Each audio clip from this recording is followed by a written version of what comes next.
You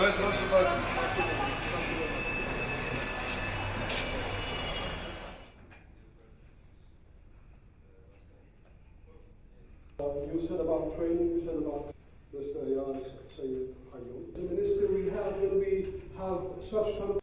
Mr. Acting President, the Vice President, the General Secretary, and all the other delegates from the Asia-Pacific region.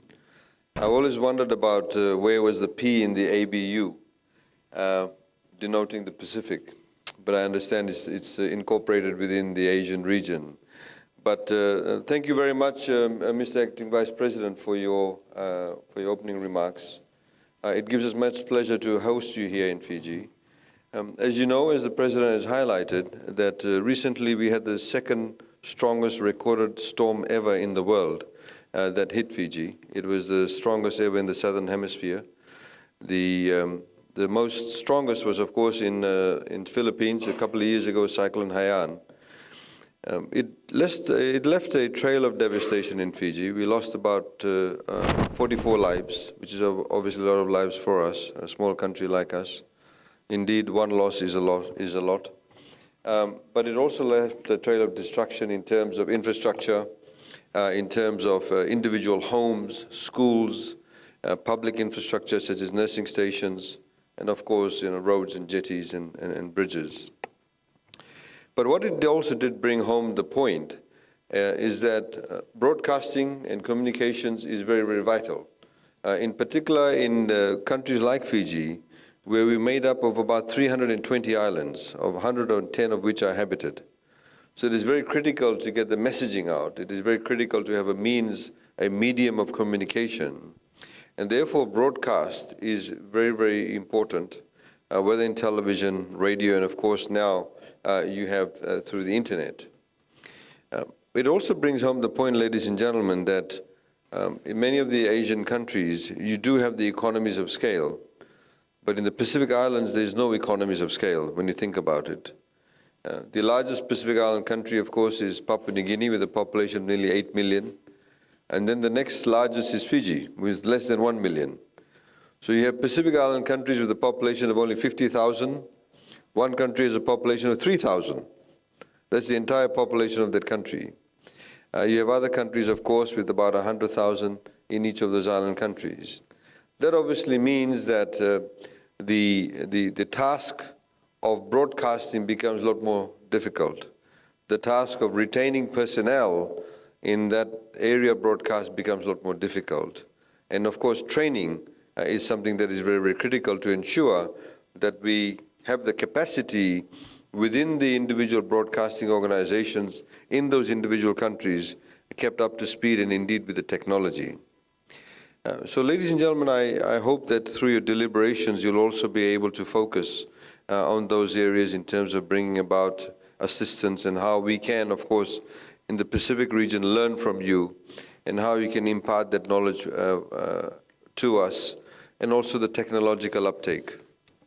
The irony, of course, is that, as was highlighted by the acting president, that climate change is a very, very real factor in the world now. And it does not only affect, of course, small island states, but also affects landlocked countries like Afghanistan and various other countries where climatic conditions indeed have had dramatic impact on crop harvestation. The season and the pattern of weather has changed. The salinity of soils have increased. These are many of the sort of impact of climate change. Of course, in the Pacific, we have almost negligible levels of carbon emission. In Fiji in particular, for example, our carbon footprint is 0.004 to the total global output. So therefore, it's very, very low. But at the same time, the people in the Pacific are the cold face of climate change. You have countries like Kiribati and Tuvalu that are only 12 feet above sea level.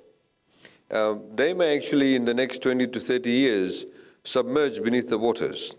So there are many issues that emanate from that, in terms of the sovereignty, in terms of where will they go, the people. Indeed, one of the countries has already bought 5,000 acres of land in Fiji, primarily for things like food security and indeed the possibility of them perhaps moving to Fiji. And Fiji, in fact, our Honorable Prime Minister, who's currently in India and will be going on to Turkey in the next few days for the humanitarian conference that's being organized by the United Nations, has already offered them, a refuge in Fiji in the event of those countries sinking beneath the waters, and indeed some of those islands sinking beneath the waters.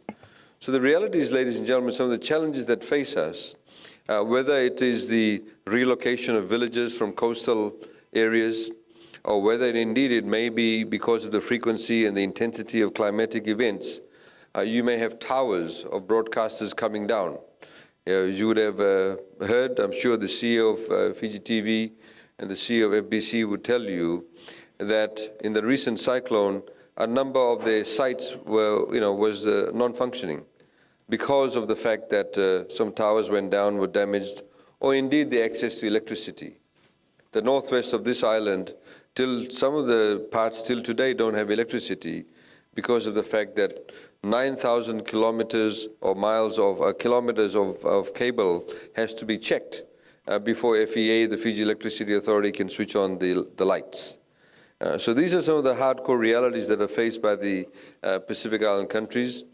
And I suppose I'd like to sort of highlight these issues to you so you have an understanding, and we can, of course, be able to collaborate with you.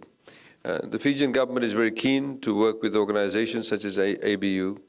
We're also quite keen, I'd like to inform you that next year we are hosting one of the largest conferences on the oceans. That, of course, is a very key feature for us, the health and the well-being of oceans.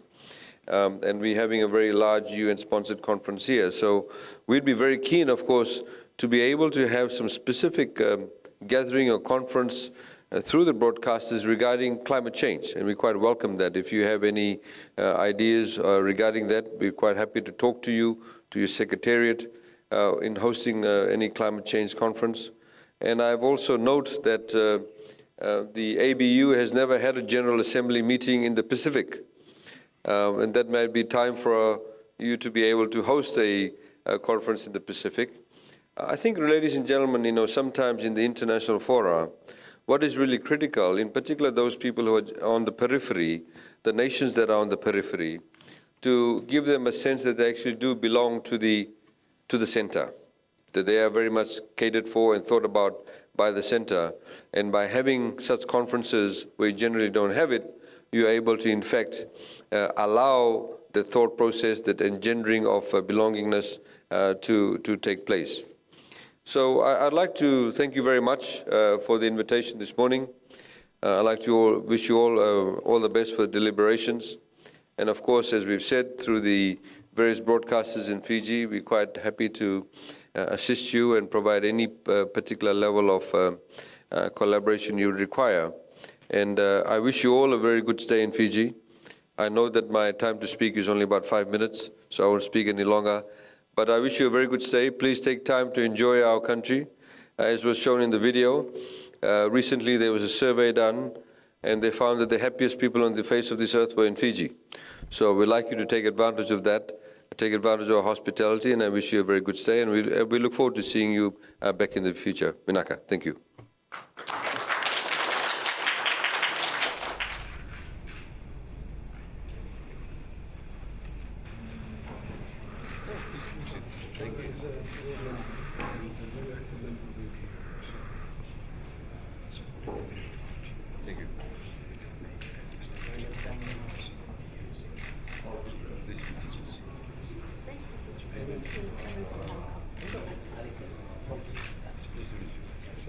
Welcome to Fiji.